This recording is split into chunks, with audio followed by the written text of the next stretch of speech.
Bonjour à tous, alors aujourd'hui je vous propose donc le CRPE session 2020, on est dans le groupement 1 et c'est la partie B. Ici c'est la suite d'une étude sur des boîtes de conserve et là on va essayer de minimiser le coût de fabrication. Alors pour minimiser le coût de fabrication, ici c'est assez simple, on a un volume fixe de 908 cm3, on avait trouvé ça dans la première partie, la partie A, et pour minimiser le coût, il va falloir minimiser le métal qui sert à fabriquer cette boîte de conserve. Et donc on va calculer l'aire totale de la boîte, c'est-à-dire la surface, l'aire de la surface qui correspond aux deux cercles, aux deux disques, qui sont le couvercle et le bas de la boîte, et le tour de la boîte, qu'on appelle l'aire de la surface latérale. Et après on va donc utiliser un tableur, je vous montrerai, on le fera ensemble, si vous voulez, on refera tout le tableau, je vous expliquerai comment on a rempli chaque colonne, et on va répondre à des questions, justement, sur des instructions qu'on peut rentrer dans un tableur, et le fameux glissement vers le bas, dont on parle, glissement vers le bas, étiré vers le bas. Voilà. Et après, on a une étude graphique, on va répondre à donc lecture graphique de fonctions, il y a 6 questions. Donc on est parti, on lit le texte. Donc, la première chose, les unités. Alors ça, c'est toujours important. On vous dit qu'on étudie l'évolution de l'aire de métal total en centimètres carrés, d'accord, en fonction du rayon qui lui-même est en centimètres. Voilà. Et c'est le rayon du disque de base, c'est-à-dire c'est donc la surface sur laquelle va être posée la boîte, et son couvercle sont donc des cercles, mais plus précisément, c'est des cercles munis de leur intérieur, donc c'est pour ça qu'on parle d'un disque, bien sûr. Donc le patron d'un cylindre, comment est-ce qu'on fait? Alors c'est très classique, vous avez en fait 3 parties dans un cylindre.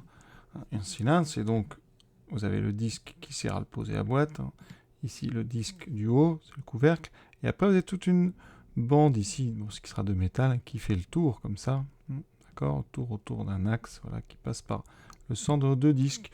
Donc ce tour, il s'appelle la surface latérale. Vous avez les 2 disques.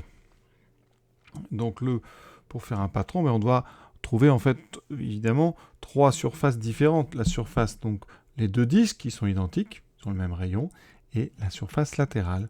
Donc la surface latérale, si vous ouvrez une boîte parallèlement à son axe ici de symétrie, voilà, en coupant là, en fait, vous formez, et en enlevant les 2 disques, vous formez un grand rectangle. Donc ce grand rectangle, je vais le dessiner. Alors ici, voici ce grand rectangle. Et donc je vais mettre la hauteur, on va la mettre ici. Voilà, ça c'est donc la hauteur. Et je vais donc avoir en haut et en bas les 2 couvercles, donc 2 disques. Donc déjà, ici on nous dit de mettre les mêmes couleurs. Donc là vous avez une première hauteur que je mets en vert, une deuxième, ça c'est les mêmes longueurs. Ensuite, vous avez donc ici, c'est un rectangle, donc ça et ça c'est la même longueur.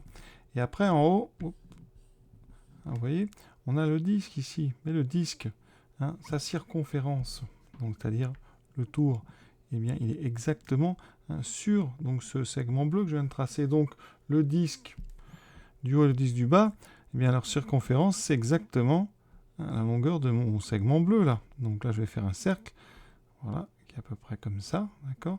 Et donc, je le fais en bleu ce cercle parce qu'il a exactement la même circonférence que mon segment bleu ici. Et donc je fais. Alors la position du cercle est quelconque. Vous pouvez le mettre au milieu, sur les côtés, vous pouvez faire comme ça, voilà, ça ne change rien. Par contre, il faut que ce soit les 2 mêmes cercles que vous avez tracés.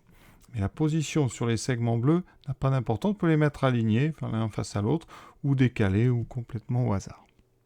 Voilà, et plus proprement, ici, ça donne ceci, donc les 2 côtés ici de la même couleur, et tout le reste est de la même couleur, puisque je vous ai dit les 2 segments ici et ont la même longueur que la circonférence du cercle, le périmètre du cercle, et donc de nos 2 cercles. Deuxième question, sachant que le volume de la boîte est de 908 cm3, donc volume égal 908 cm3, on donne l'expression de la hauteur h en centimètres de la boîte en fonction du rayon R. Alors, je vous rappelle qu'on avait trouvé la formule tout à l'heure. Dans la partie A, donc le volume, c'était l'aire du disque, donc pi r carré fois la hauteur, donc pi r carré h. Et ça, on sait que ça doit valoir Donc, si tout est en centimètres, ça doit valoir 908. On veut, nous, quoi? On veut h en fonction de r. Donc, ça veut dire qu'il me faut h égale quelque chose avec une formule où il y a du r dedans. Donc, vous voyez, bien ici, ben, qu'est-ce qu'on va faire? On a pi r de h égale 908. Donc, eh bien, on va se débarrasser du pi r2 en divisant des deux côtés par pi r2. D'accord? On a le droit de diviser par une même quantité, à condition qu'elle soit non nulle.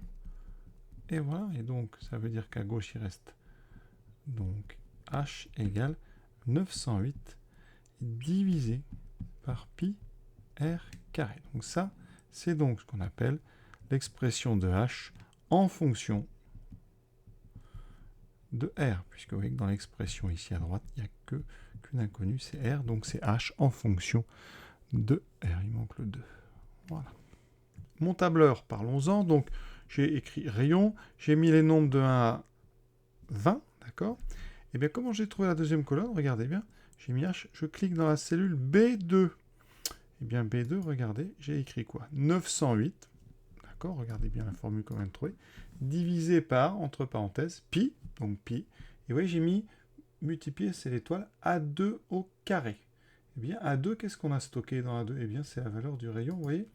Donc, ici, ben, j'ai tout simplement utilisé cette formule pour remplir la colonne de la hauteur. Et après, vous voyez, je l'ai étiré vers le bas. Dans la ligne ici, j'ai A2. Si je descends, j'ai A3, puis A4, etc. Donc, à chaque fois, on utilise le rayon qui est juste à gauche pour calculer la hauteur, puisque la hauteur, ici, dans notre exercice, est fonction donc, du rayon. Une question de tableur, sans justifier. On va quand même expliquer. On a 5 propositions. Qu'est-ce qu'on doit mettre dans la cellule C2? Alors, C2... regardez ce qu'elle calcule, cette cellule ici. Elle calcule donc l'air d'un disque de base. Voilà, donc de base ici, avec un rayon qui sera le rayon R, d'accord? Donc le rayon, il est stocké. Un rayon stocké dans la cellule A2. Pour calculer au début. Puis après, on va étirer, ça, d'accord? Alors, on doit donc inscrire une formule. Donc une formule dans un tableur, ça commence toujours par un égal. Donc ça va parce que toutes les propositions ont un égal. On va devoir taper quoi, nous? Donc ici, le rayon, et ça nous donne donc l'air. L'air, c'est donc pi r carré. En langage informatique, pi, donc multiplier, c'est l'étoile. R, ici, on va mettre un chapeau carré. Et R est stocké dans A2. Donc on aura pi. Alors pi, on vous rappelle qu'on note ça pi avec parenthèse. Multiplier, donc j'ai besoin de mon étoile. Ensuite, le rayon que j'ai stocké dans A2 au carré. Alors, soit vous mettez accent circonflexe à 2, soit vous réécrivez A2. Donc, ça serait cette formule-là. Pi fois A2 fois A2, ou alors pi fois A2 au carré. On regarde. Alors, qu'est-ce qui ne va pas? Bon, déjà, la première, c'est A1 fois 1. Ça ne va pas du tout, ça, parce que dans 1, vous voyez, A1, ici, A1, c'est le titre. Donc ça ne va pas du tout. Nous, il faut aller chercher le rayon dans la première colonne, et on va le chercher ici, en A2. Pi fois 2 fois 2, ça fait bien pi r carré, donc ça, c'est pas mal du tout. Ça calculera la bonne valeur. Par contre, bon, pi fois 1 fois 1, ça n'a aucun intérêt. Quand vous étirez, de toute façon, rien ne bouge ici, donc ça restera constant. C'est pour ça que la proposition 3, eh ben, elle ne va pas non plus. Parce qu'ici, ben, vous n'allez pas du tout avoir quelque chose qui en étirant changera. Il n'y a même pas de numéro de cellule. Et B2 fois B2, ça ne va pas parce que vous utilisez pi H2, la hauteur, donc c'est pas bon. C'est donc la proposition 2. On va regarder tout de suite ce que j'avais fait sur le tableur. Et moi, j'avais fait ça. Donc on va regarder dans la formule ici. Moi, j'avais mis pi A2 au carré. Alors, j'avais mis le carré. Sinon, ouais, si on veut être fidèle à l'exercice, on va mettre fois. On appuie sur A2. Voilà, on valide. Hop, on trouve évidemment la même chose, 3,1. Je vais réétirer comme ça. Et réétirer, je clique dessus et je bloque avec le clic gauche de la souris. Et je descends. Alors, le problème, c'est que j'ai cliqué deux choses. Donc, on va... Excusez-moi. J'ai cliqué la mauvaise cellule. C'est celle-là. Voilà. Et donc ici, vous voyez, rien n'a changé. Et dedans, j'ai bien... Vous voyez, étirer, c'est-à-dire qu'au début, j'ai A2 fois A2. Après, ben, en descendant, j'ai A3 fois A3. Et c'est l'ordinateur qui a tout seul. Eh bien, à chaque fois qu'il descend, hein, il change donc le numéro de la ligne. Voilà. On suppose que les colonnes A, B, C, D sont déjà remplies. Voilà. qu'est-ce qu'on va mettre dans la E2? Alors, E2, c'est ce qui calcule donc l'air total du cylindre. Alors, je vous rappelle, le cylindre, il est composé de 3 parties. Hein. Si on regarde le patron, il y avait la partie avec donc là, ce qu'on appelait l'air latéral, donc avec H ici. Donc, c'est la colonne. Ici, c'est donné par D. Vous avez un premier disque qui collait comme ça et un deuxième disque. Et eux, leur air est donné dans C. Mais il faut le compter 2 fois parce qu'il y a 2 disques. Donc, la formule, ben, c'est D plus 2C. Donc, ce qu'on pourrait rentrer comme formule, donc déjà, c'est une formule, je vous le dis, on met un égal. On va mettre donc disque, mais on va le compter 2 fois. Donc, 2 fois le disque, donc 2 fois C. Alors, on doit prendre, attention, hein, là où il y a un nombre, donc 2 fois C2, plus ce qu'on a mis à côté en donc D2. Donc 2 fois C2 plus D2. Et c'est ça la formule qu'on va mettre dans la suite. Pour étirer, on clique à droite ici. Et avec le clic gauche, on descend jusqu'en bas. Évidemment, on regarde ça sur notre tableur. Donc ici, je clique dans la cellule E2. Et vous voyez, j'avais rentré effectivement 2 fois C2 plus D2. Et ici, eh bien, en cliquant sur le petit coin en bas à droite, avec le clic gauche de la souris, c'est pas facile, hein, voilà, vous étirez donc la formule vers le bas, et elle vous donne exactement ce qu'on vous avait annoncé, vous voyez, 2604,1, c'est bien ça. Et donc voilà comment eh bien, on peut remplir tout le tableau très rapidement. Hein, ici, ben, vous écrivez donc les nombres de 1 à 20, et après, vous écrivez ci-chaque formule ici. Et donc, c'est terminé donc pour cette question B. C. En utilisant la feuille de calcul ci-dessus, donc là je l'ai mise dessous, hein, conjecturer, donc faire une hypothèse très vraisemblable, conjecturer un encadrement d'amplitude minimale du rayon. Hein, donc il faut essayer de faire le plus de précision possible, hein, correspond au coût minimal. Donc le coût minimal, on a dit, c'est donc l'air minimal. Hein, ça je vais l'écrire, c'est important. Coût minimal, ça équivaut à R, donc total minimal. On va donc regarder dans la dernière colonne les valeurs les plus petites. Donc on n'est déjà pas vers le bas, vous voyez. Hein. La valeur la plus petite, c'est donc, c'est donc 520,3. Qu'est-ce qu'on peut donner comme encadrement? On ne peut pas dire 520,3, on veut un encadrement. Donc, si je faisais une petite courbe, qu'est-ce que ça donnerait? Regardez. Ici, donc on est donc alors à 5. Je vais vous montrer un peu toutes les cellules qui m'intéressent. Hein. Les cellules qui m'intéressent, elles sont là, là, et donc ça correspond aux valeurs 4, 5 et 6. Alors, pour ici, donc je vais mettre pour R égale 4, on obtient donc, hein, on va mettre R total, on obtient 554,5. Donc on est ici. Pour R égale 5, on est plus bas, à 520,3. Pour R égale 6, hein, on est à 528,9.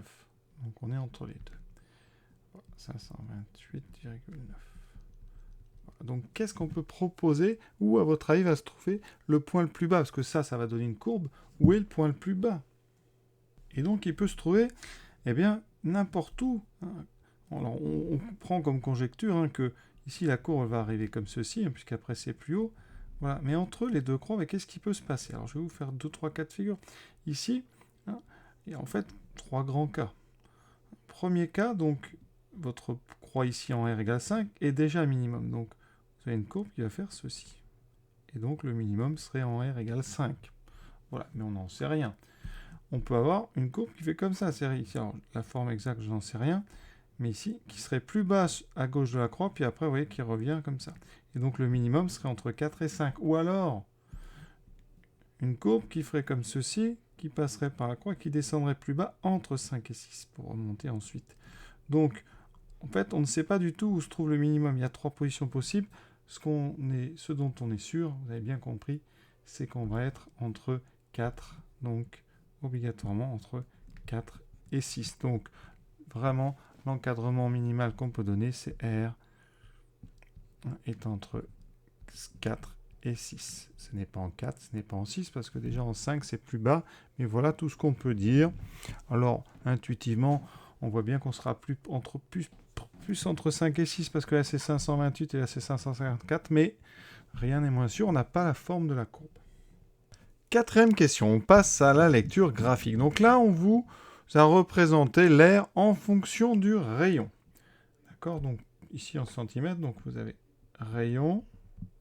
Alors, faites très attention parce que vous voyez, ici, les abscisses, on ne les voit pas très bien, mais là j'ai 66, ici 64, c'est pas 66, c'est peut-être plutôt 6,6, 6,4, on a 5 qui est ici, et on a 4 qui est ici. Donc on commence au niveau des abscisses à 4, on fait attention. Pour les ordonnées, donc c'est l'air total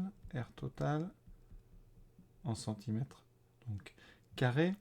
Et là, on part à 500, donc 520. Donc ici, on est à 515. D'accord? Vous avez bien compris. 515, 520, 525, 530, etc. Voilà. Et chaque point de la courbe correspond à une situation, rayon et l'air associé. Donc, on doit répondre aux questions par lecture graphique. Donc, de A à E, ça veut dire ici que la question F, il va falloir, vous voyez, déterminer par un calcul. Donc, première question, l'air total est-elle proportionnel au rayon R? Alors la réponse tout de suite c'est non.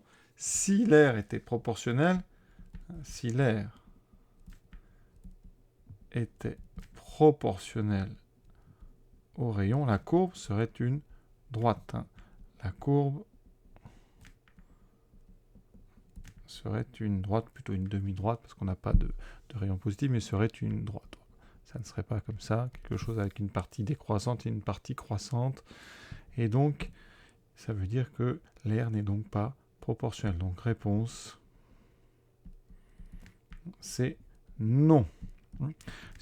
La formule que vous auriez, c'est que R serait égal à quelque chose, que je vais appeler la lettre K, serait égal à K fois le rayon.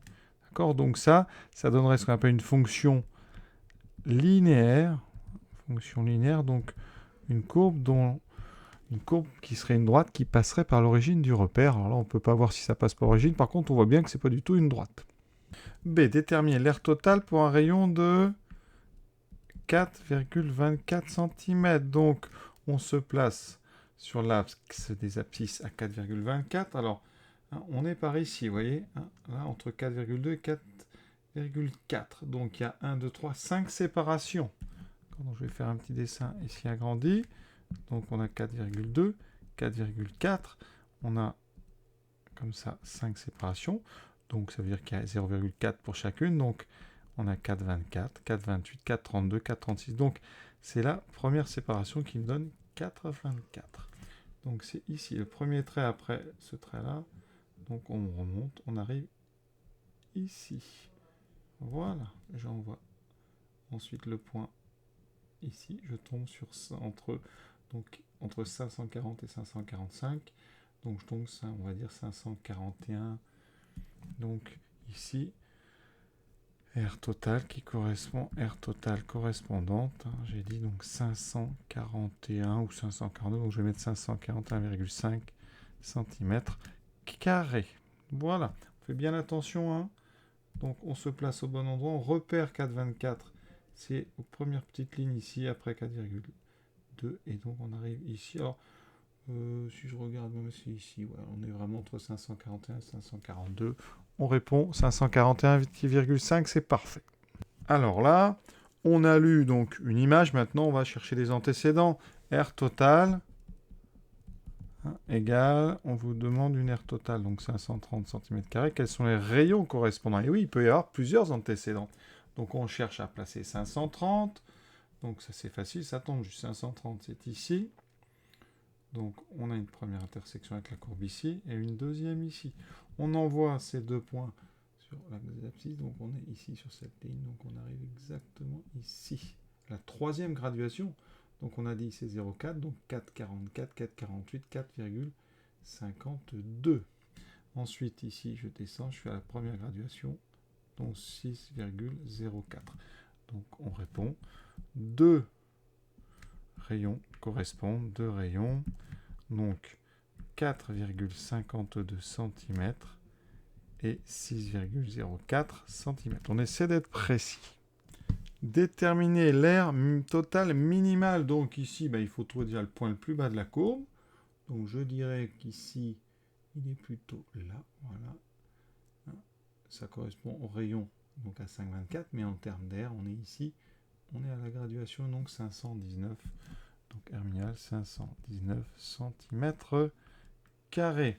Et pour un rayon, R égale, je vous l'ai dit, donc une graduation après 5,24 cm. Donc on a fait toutes les lectures graphiques. Maintenant, dernière question. Déterminer par un calcul la hauteur correspondante. Mais correspondante à quoi? On devine bien correspondante à l'aire minimale. C'est le but de l'exercice quand même. Je vous rappelle, on avait la formule. H, c'était 908 sur pi r carré.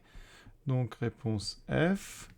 H égale donc à peu près, c'est une lecture graphique, donc après on utilise un résultat approché, c'est 908 divisé par pi fois 5,24 au carré, et donc calculatrice.